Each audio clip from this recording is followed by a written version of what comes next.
Olá, Daniel, boa tarde, muito obrigado. Eu agradeço a oportunidade e vou, nesses 30 minutos, falar um pouquinho dessa interação entre a universidade, o aluno, o professor, e mostrar a importância dessa relação, principalmente pós-pandemia, tá? Mas antes de começar, eu queria fazer alguns agradecimentos ao professor Vico, que é o atual coordenador do Grupo de Excelência das Instituições de Ensino Superior, a antecessora, a professora Terezinha Covas, também pelo apoio, os demais integrantes do grupo, pelo apoio incondicional, pelo evento aqui de hoje, também ao CRA pelo excelente evento, desde terça-feira, e vai estar se encerrando hoje, e falar um pouquinho, discorrer um pouquinho sobre esse assunto que é extremamente importante. Eu vou compartilhar o conteúdo com vocês, que é super importante aqui. Só um momento, por favor. Só um momento que eu estou abrindo aqui o arquivo, que era extremamente relevante para a gente conversar sobre o assunto, tá? Só um momento aqui que eu só estou clicando para abrir. O que é importante? Que a gente entenda a importância do aluno, né, a importância do atendimento ao aluno, a importância que as pessoas entendam o relacionamento, a interação, o conteúdo, o atendimento, principalmente na época pós-pandemia e durante a pandemia. De março para cá, nós tivemos a interrupção das aulas presenciais e as aulas foram para aulas ao vivo, né? Trabalhando com a tecnologia, trabalhando remotamente. Então, isso passa a ser uma situação nova para muitos professores, para muitos alunos, para as próprias instituições de ensino superior, para a tecnologia, se preparar para questões novas. E esse é o papel principal aqui desse nosso bate-papo, tá bom? Então, espero que vocês gostem do que eu vou comentar aqui com vocês. Mas antes de chegar ao ponto, cabe algumas informações importantes. A chegada da era digital na educação, ela trouxe e traz perspectivas inéditas para o processo de ensino-aprendizado, né? Isso é a todo momento. A tecnologia está em constante evolução e desenvolvimento, e isso é importante para o nosso ensino-aprendizado. Tem um relatório da Organização para a Cooperação e Desenvolvimento do Econômico, OCDE, que mostrou que o desafio de inovar e de incorporar novas ferramentas para o ensino vai além da infraestrutura e carece de uma total revisão dos modelos pedagógicos. Então, é o que está acontecendo neste momento, essas adequações do modelo pedagógico para atender essa situação nova, principalmente pós-pandemia.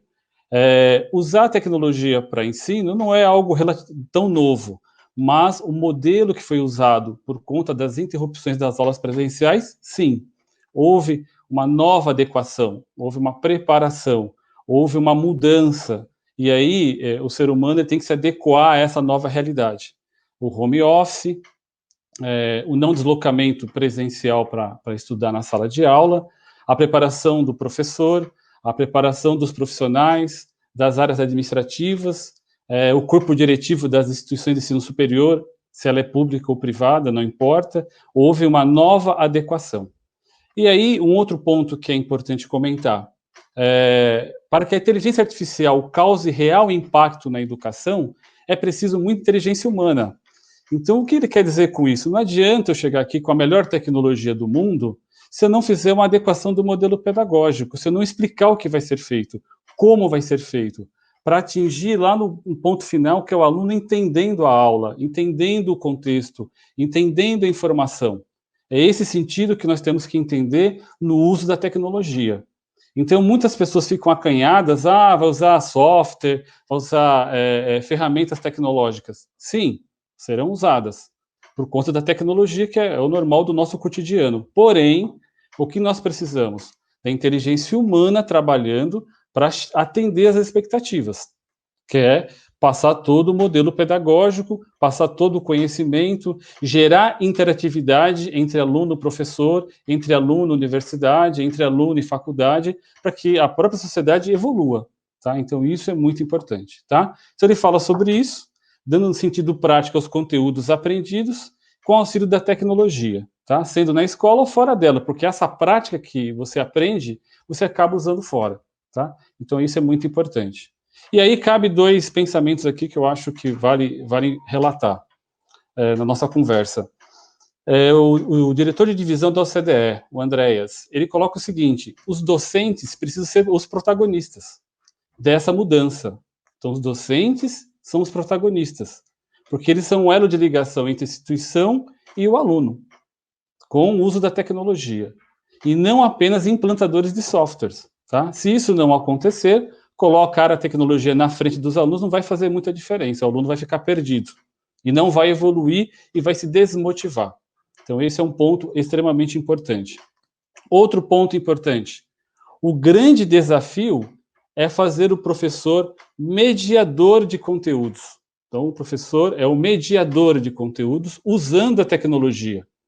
Então, a tecnologia não é um adversário, é um aliado para que você possa mediar conteúdos. E aí, precisa o quê? Sair da zona de conforto e introduzir essas práticas, usando novas ferramentas, que eu vou comentar um pouquinho mais adiante, mas é o Kahoot, o Mentimeter, enfim, Classflow. Existem várias ferramentas de mercado que você pode adotar para melhorar essa interação, trazer essa prática, melhorar a parte motivacional do aluno. Acho que isso é muito importante, e isso aqui foi falado pelo Sérgio Ferreira do Amaral, lá da Unicamp, tá? Que é o líder lá do Laboratório de Inovação Tecnológica. Então, tudo isso é muito importante para que a gente possa entender toda essa prática, tá? E aí chegamos no Tony Bates, né, que é uma referência mundial em tecnologia na educação, e tem vários livros sobre o tema, e ele cita 5 habilidades centrais para os professores da educação na área digital, independente se é ensino médio, ensino primário, ensino fundamental, ensino superior, pós-graduação, ele cita essas 5 habilidades, entre gestores e time pedagógico, que é a comunicação, que é o trabalho em equipe e flexibilidade, que é a habilidade de pensamento, as habilidades digitais e a ética e responsabilidade. Se você olhar as 5 habilidades, é o que nós falamos no curso de administração, né? Saber se comunicar, saber trabalhar em equipe, ser flexível e preparado para as mudanças, ter habilidade no pensamento, mas você precisa estudar para ter essa habilidade, estar adequado e atento às novas tecnologias, isso faz parte da nossa sociedade, e ter ética e responsabilidade. Então, tudo isso faz parte de um curso de administração, não há nenhuma novidade aqui. Então, ele cita essas 5 habilidades. Eu vou falar um pouquinho sobre elas, de uma forma resumida aqui, devido ao tempo. Então, a primeira habilidade, comunicação. Os professores precisam desenvolver habilidades de comunicação no geral, mas, em especial, neste momento, pós-pandemia e durante a pandemia, de março para cá principalmente, se adaptar ao uso das mídias sociais, ao uso da tecnologia, saber usar uma rede social como o LinkedIn, saber usar o Facebook, saber usar o Instagram ou outra ferramenta de rede social, saber se comunicar numa conferência, saber se posicionar, saber ouvir, saber fazer integração, usar as ferramentas de metodologias ativas, tudo isso faz parte do contexto para que você consiga atingir seu objetivo. Então, tudo isso dá uma dica de um filme, de um livro, de um artigo, de uma entrevista que está disponível no YouTube, e assim por diante. Incentivar o uso da biblioteca virtual. Então, tudo isso faz parte do nosso processo de comunicação. Ter habilidade para isso. A segunda habilidade, trabalho em equipe e flexibilidade. Então, é colaboração e partilha de conhecimento, são palavras de ordem na área digital. Colaboração e partilhar conhecimento. Colaborar, ter um grupo de WhatsApp com os professores do seu curso, da sua unidade, com os alunos, dar dicas, aparecer um conteúdo novo, uma entrevista, um modelo de gestão, um case, livros, situação que está acontecendo em outro país, aqui no Brasil. Então, colaborar com conhecimento. Ouvir também o aluno, que o aluno também agrega, trazendo conhecimento para dentro da aula, com conteúdo, com informação daquilo que realmente está acontecendo. Então, tudo isso é peça-chave no processo. Isso porque vivemos em um momento complexo.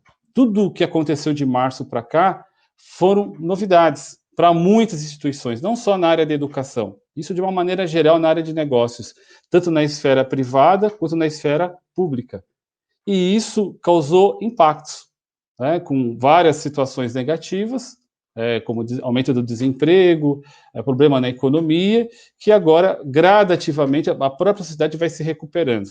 Tá? Então, é esse o propósito, trabalhar em equipe, ter o desafio pré-estabelecido, se comunicando. Então, o coordenador de curso, o diretor, o próprio professor, interagindo o tempo todo, né, trocando ideias, ouvindo opiniões, dicas, ter capacitação, na dificuldade, um colega ajudar o outro, isso também se estende aos alunos. Então, a ideia qual é? Trabalhar de forma coletiva. Quando eu vou para a terceira habilidade, é a habilidade de pensamento. Então, significa ter pensamento crítico, analisar o que está acontecendo e formar a sua opinião. Ser criativo e ser original. Então, fazer uma mescla de tudo isso. Saber operar, estar capacitado para tal e criar soluções além dos manuais. Então, entra naquele aspecto de inovar e pensar algo diferente, pensar fora da caixa, dar opinião, dar sugestão, e não apenas criticar algo que não está funcionando. Então, isso faz parte do nosso processo. E ter a capacidade de filtrar o que há de positivo e de negativo em meio ao mar de novos recursos. Nem tudo você vai usar porque não é possível. Aquilo que é possível, como eu posso usar, que vai trazer situações positivas. Então, vou aplicar. Não ter receio. Pedir ajuda quando possível e ter colaboração do colega que saiba usar aquela ferramenta ou aquele software ou aquele modelo para estabelecer uma excelente aula, usando a tecnologia. Então, essa habilidade. A quarta, entra nas habilidades digitais. Não saber apenas operar, apenas um operador, mas conectar a tecnologia ao projeto pedagógico da escola ou da disciplina. Não existe uma receita de bolo pronta que você vai aplicar para todas as disciplinas e para todos os cursos. Obviamente, não dá para fazer isso. O que eu preciso fazer, pessoal? Eu preciso estabelecer um modelo de acordo com a disciplina. Então, eu vou para a área de exatas, para a área de humanas. O que fazer? Para aquela disciplina que envolve mais cálculos, como é que eu posso explorar isso usando as tecnologias? É uma matéria mais conceitual, é uma matéria mais prática. Então, como é que eu posso usar esse conteúdo? E você vai se moldando durante o semestre, durante as aulas, e vai motivando o aluno para ele entender que sempre vai ter alguma novidade, não vai ser a mesma coisa que aconteceu na semana passada. Na semana que vem vai ter uma novidade, o professor vai instigar, vai provocar, vai pedir uma interação, vai fazer uma enquete, vai usar um quiz, vai pedir para você fazer alguma atividade em grupo, dividir em grupo, e assim por diante. Então, a tecnologia a seu favor. E o aluno percebe isso, né? E percebe que o professor está se esforçando para entregar algo melhor, mesmo com o distanciamento social. Então, isso é extremamente importante, ter essa habilidade, ter essa capacidade de entendimento, tá? Muito importante. E a quinta habilidade é a ética e responsabilidade. E aí, pessoal, isso serve para qualquer profissão, para qualquer atividade. São elementos indispensáveis em qualquer situação, mas que ganham novos códigos de conduta para se construir uma relação saudável na internet. E a gente ouve isso todos os dias com relação a fake news. Então, ter responsabilidade e ser ético é não compartilhar fake news. Se você não tem certeza daquela informação, não replica, não compartilha, não comunica. Isso também serve para o nosso dia a dia em aula. Então, vou checar a fonte, vou analisar se aquilo realmente é o correto. Então, tudo isso é importante para que a gente possa entender a habilidade do professor em ter responsabilidade, além de todo o conhecimento técnico e experiência em lecionar. E mesmo aquele professor que está na área acadêmica há pouco tempo, é o mesmo raciocínio, né? E esse processo serve para todos nós, né? Toma muito cuidado na hora de transferir informação, na hora de publicar algum conteúdo, tá? Então, essas são as 5 habilidades comentadas que foi comentada mais adiante em relação ao que nós devemos ou não devemos compartilhar na era digital, pelo Bates, ok? E aí chegamos nas ações desenvolvidas, tá? Então, isso aqui que é muito importante. Eu estou compartilhando a minha experiência e aquilo que eu verifiquei de informações de outras instituições. Uma coisa fundamental, capacitar o corpo docente. Esse é um ponto-chave. Saber usar as ferramentas. Então, cada instituição tem as suas ferramentas. Não existe só uma, ou só duas, ou três. Existem algumas. Então, algumas mais ou menos usadas. Então, capacitação do corpo docente e dar suporte para ele numa dificuldade. Esse é o primeiro ponto. Isso aconteceu muito no primeiro semestre desse ano, tá? No segundo semestre, os professores estão mais preparados, estão com mais facilidade de manusear as ferramentas, sem tanto receio. Mas é normal, no primeiro momento, ter receio, tá? Uma situação importante também, relação próxima entre aluno e professor. Parece que o distanciamento social vai deixar uma coisa distante, mas, na verdade, aproxima. Nós sentimos essa aproximação entre aluno e professor, através do chat, através das vozes, através dos relatos, através do feedback em reuniões, entre aluno e professor, até avançando com o conteúdo programático, até com mais facilidade, tá? Relação próxima entre aluno e coordenador. Então, isso também é importante, o coordenador de curso, o coordenador administrativo, o coordenador do campus. Então, tudo isso também, essa relação próxima, agrega, traz boas informações quanto a entender o que está se passando, tá? Então, ter uma relação próxima. Isso não quer dizer que não haverá problemas. Haverá, mas tem que saber administrar. E aí volta para aquele conceito de novo. Na hora da gestão, saber analisar principalmente os problemas que estão acontecendo e solucioná-los, tá? Para dar suporte para toda a equipe envolvida e também para o aluno. Então, essa relação entre coordenador e representantes de turma e sala é importante porque ele é o elo de ligação com todos os alunos da turma. Então, isso é uma peça-chave no processo, muito importante. Integração entre o corpo docente e coordenação, tá? Então, isso também é fundamental. O corpo docente engajado, envolvido como equipe, todos com a coordenação, também muito importante. E seguir as diretrizes da universidade, tá? Então, aquilo que foi determinado será seguido usando todas essas ferramentas, a experiência e as nossas habilidades para entregar um bom produto para o aluno, que é o conhecimento, para que tenha o feedback que ele realmente evoluiu, que ele está aprendendo, que você perceba que a aula está se desenrolando naturalmente, tá? Isso é peça-chave também e muito importante, tá? Ainda com ações desenvolvidas nesse primeiro semestre de 2020/1, as aulas ao vivo, então não sendo aula gravada, então o aluno interage com o professor de forma em tempo real, né, tanto entre eles, colegas alunos, com o professor, isso também é muito importante e fundamental, né? E aqueles alunos, por ter alguma dificuldade com a internet, ou na região onde está, onde mora, ou no trabalho, está em deslocamento, muitos estão em deslocamento, ou no período noturno, ou no período matutino, ou no vespertino, tá? Então, as atividades semanais são encaminhadas a esse aluno que tem problemas com a internet.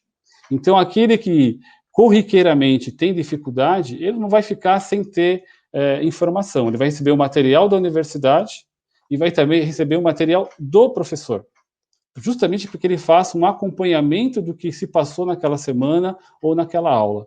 Então, ele não vai ficar sem informação. E vai ter o canal de acesso direto também ao coordenador, ao professor e ao representante de turma, tá?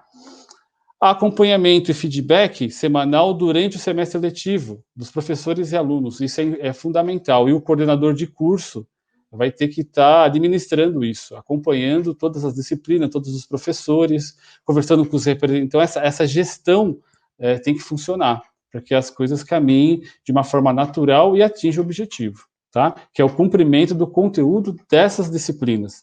Então, essas informações são extremamente importantes. E também a integração entre as áreas acadêmicas da instituição e as áreas administrativas. O atendimento ao aluno, o atendimento à secretaria, o atendimento à área pedagógica. Então, a comunicação com a direção da instituição, tudo isso tem que estar com a área de tecnologia, então tem que estar integrado para que a gente consiga atingir os objetivos entre essas áreas. Então, isso também é fundamental na gestão para que tudo funcione bem. Tá? Então, são as ações que a gente vivenciou, que eu posso compartilhar aqui com vocês, no primeiro semestre de 2020. E aí entra um aspecto importante, que é a reflexão para o segundo semestre, né? Para aquilo que já está acontecendo e vai acontecer. Continuar o engajamento e motivação dos alunos. Então, hoje pela manhã, eu dei aula de tecnologia da informação para os alunos. Então, eu falei sobre vários assuntos ligados à tecnologia e falei sobre o Excel, por exemplo, sobre planilhas, sobre fórmulas. Na aula da semana passada, falei sobre inovação, sobre as tecnologias, os sistemas integrados, o uso da nuvem, o uso da tecnologia, de redução de custos, de treinamento. Então, tudo isso é importante para motivar e engajar os alunos. O que as empresas estão fazendo, de uma forma geral. Então, tudo isso é importante compartilhar. É importante que o aluno entenda o que o professor está tentando passar como informação, seguindo a ementa da disciplina, o conteúdo dela, né? O impacto do uso dessa tecnologia nos cursos de graduação, de pós-graduação, entre outros. Então, qual é o impacto do uso da tecnologia? O que trouxe de benefício? Se trouxe algum problema, o que está sendo feito para resolver? Então, você pontualmente você vai tratando desta forma, tá? Usando a tecnologia para melhorar, para engajar, para que o aluno se sinta confortável em estar usando o seu computador, o seu notebook, o seu smartphone, o seu tablet e acompanhando a aula com prazer, né? Ou que legal, vou ter a aula amanhã de tal disciplina com tal professor. Bacana. Então, criar essa expectativa, sabendo de que vai ter uma informação boa chegando para ele na próxima aula. Então, criar esse aspecto motivacional é extremamente importante. Diminuição, com tudo isso que nós estamos falando, a diminuição da resistência quanto ao uso da tecnologia, tá? No aprendizado, através das ferramentas de LMS e das metodologias ativas, que aí você traz um pouco daquelas ferramentas tecnológicas, o uso de ferramentas integradas, como Blackboard, como outras ferramentas de mercado, que você usa as metodologias, que você faz uma integração dela. Então, eu tenho o uso do Blackboard, por exemplo, tenho o uso do Moodle, né, que é uma versão free, que você faz uma adequação para a tua instituição. Vou preparar todo o ambiente educacional em cima dessa estrutura, vou estruturar o curso, vou colocar as disciplinas, vou gravar os vídeos, vou colocar os exercícios, e a prática, os fóruns, a interação, a tutoria, o professor e os alunos interagindo. Então, ter uma ferramenta de gerenciamento de toda a parte educacional com o uso da tecnologia. E interagir com outras ferramentas. No caso que eu comentei há pouco do Kahoot, do Classroom, do Mentimeter e outras ferramentas de mercado, algumas pagas, algumas free, que você pode compartilhar com os alunos. Isso enriquece o conteúdo, interage, você integra tudo isso e o aluno se sente satisfeito com esse aprendizado. Então, isso é peça-chave também para quebrar um pouco esse paradigma que existia, principalmente antes da pandemia, com o uso da tecnologia, principalmente para os cursos presenciais. E a gente percebe que, pós-pandemia, com essa diminuição da pandemia, a gente tentando voltar à nossa normalidade, né, o que é o novo normal, que é dito muito aí na sociedade, usando mais a tecnologia. As empresas, no seu dia a dia, muitas áreas, não voltaram para os seus escritórios. Ou se voltaram parcialmente. Por quê? Usando a tecnologia, usando o home office. E isso é muito importante porque houve uma evolução. E o próprio professor, o próprio aluno, as próprias instituições também entenderam que isso é possível, que é viável e que funciona, tá? Oferecer possibilidades aos alunos que têm dificuldade no acesso e conexão com a internet. Então, existem várias maneiras de você ter possibilidades. Quando você não tem o acesso online, você tem dificuldade no acesso, fica uma comunicação assíncrona. Então, o que você acaba fazendo? Você oferece possibilidades para entregar pós-aula, pós-evento, para que ele não fique sem ter a interação com o professor e sem interação com a turma. Então, não deixar o aluno desfalcado, porque ele está com uma dificuldade de conexão, por a internet tá lentidão num determinado dia, ou ter alguma dificuldade técnica. Então, é possível. Ou naquele dia tinha algum compromisso e não pôde participar. Então, você consegue criar um relacionamento, criar uma atividade extra para o aluno, para ele acompanhar todo o conteúdo, tá? Utilizando tudo que foi informado e determinado pela instituição. Então, isso é muito importante, tá? E aí entra alguns pensamentos interessantes aqui, já na parte final dessa minha fala, né? Tem uma frase aqui do Augusto Cury que eu acho interessante, que a vida é uma grande universidade, mas pouco ensina quem não sabe ser um aluno. Todos nós somos alunos, sempre fomos alunos, mas agora muito mais, com tudo que aconteceu de 6 meses para cá. Então, a vida nos ensina, nos prepara, e a gente tem que correr atrás dessas novas situações e nos adequar para que a gente possa entregar um produto bacana para o nosso aluno, para aquele que está recebendo informações novas, que está aprendendo, que está começando agora uma vida acadêmica, aqueles que já estão no meio do curso, aqueles que já estão indo para a parte final do curso. Então, é muito importante ter habilidade para passar essa mensagem que, na verdade, o estudo ele é contínuo, né? Independente da faixa etária, independente da sua posição na empresa, na universidade, na sociedade, tá? Então, é extremamente importante. Então, aqui tem 2 figuras, um da sala de aula tradicional e outra você usando uma conferência, tá? E também tem uma muito bacana aqui que eu gosto muito, que é o do professor Chiavenato, que é o caminho para o desenvolvimento social e econômico, seja de um país ou de uma organização, passa necessariamente pela administração. Então, temos que ter planejamento, temos que ter organização, temos que saber planejar aonde queremos chegar, em que prazo isso vai ser feito e qual o custo disso. Então, tudo isso é falado no curso de administração, tudo isso é falado na área de negócios. Então, esse pensamento, essa frase do professor Chiavenato é extremamente pertinente para os nossos dias atuais. Então, é o desenvolvimento social e econômico e passa pela administração, que é a fase de planejamento, execução e administração desses resultados. Então, é muito importante que a gente entenda toda essa interação, toda essa gama de informação que a gente recebe diariamente, saber administrar todo esse conteúdo e apresentar, principalmente para o alunado, para que a sociedade, de uma forma geral, possa crescer e possa evoluir, tá? Então, é extremamente importante, tá? Basicamente, eu quis trazer um resumo para que vocês entendessem os estudos, o que de fato foi feito, em um aspecto de reflexão de tudo que está envolvendo esse momento, tá? De uma forma resumida, obviamente, mas para que vocês entendessem todo o contexto, tá?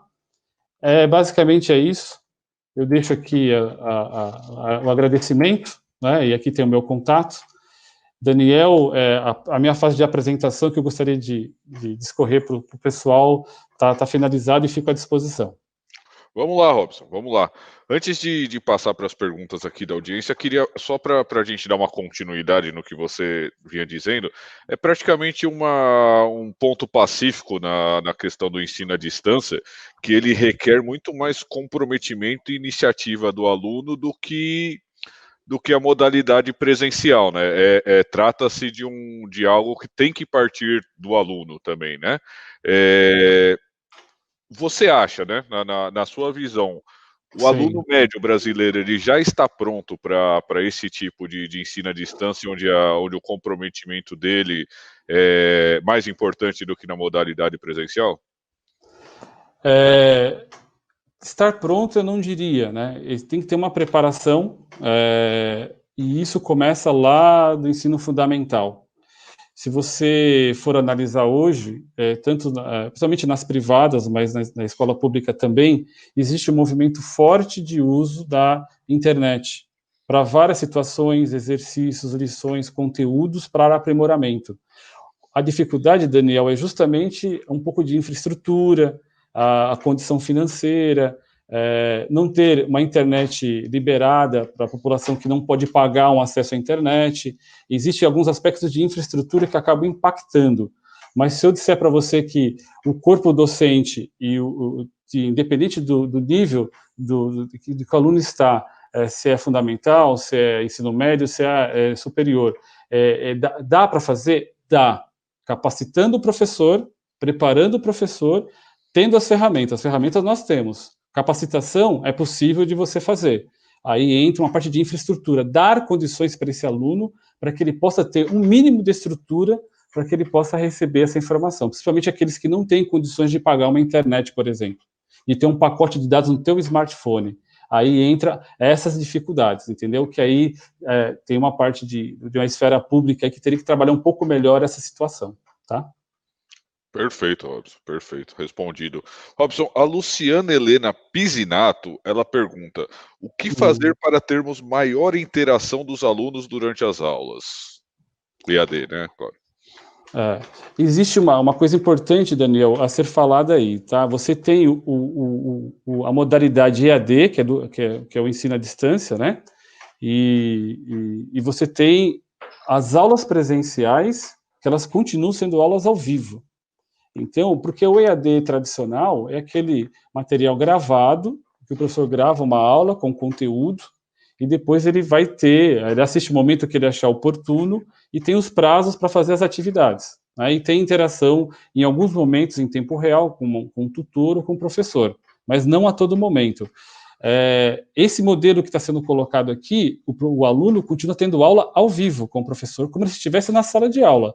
A diferença é que ele está usando a tecnologia, então o professor está ali com ele no tete-a-tete, passando o conteúdo, olhando o chat e, se possível, o aluno abrindo o seu canal de voz e conversando com o professor e se posicionando, tá? Então, o que é importante? Essa interação é possível? Depende muito de como o professor organiza a aula, de como que ele vai estabelecer a regra com os alunos. O que acontece é que, se você deixar o canal aberto de voz, pode ter muita gente falando ao mesmo tempo, e isso pode atrapalhar um pouco a dinâmica da aula.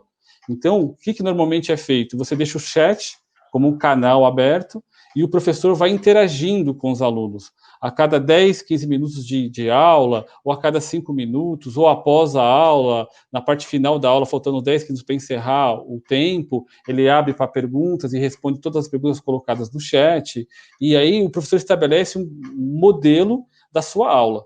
Então, eu faço interações de 10, 15 minutos. Se eu percebo uma informação importante no meio da minha fala, eu consigo estar interagindo em tempo real com o aluno. Eu paro um pouquinho e já tiro a dúvida, entendeu? Então, depende muito do modelo que está sendo colocado, sendo usado, principalmente o que é praticado pelo professor.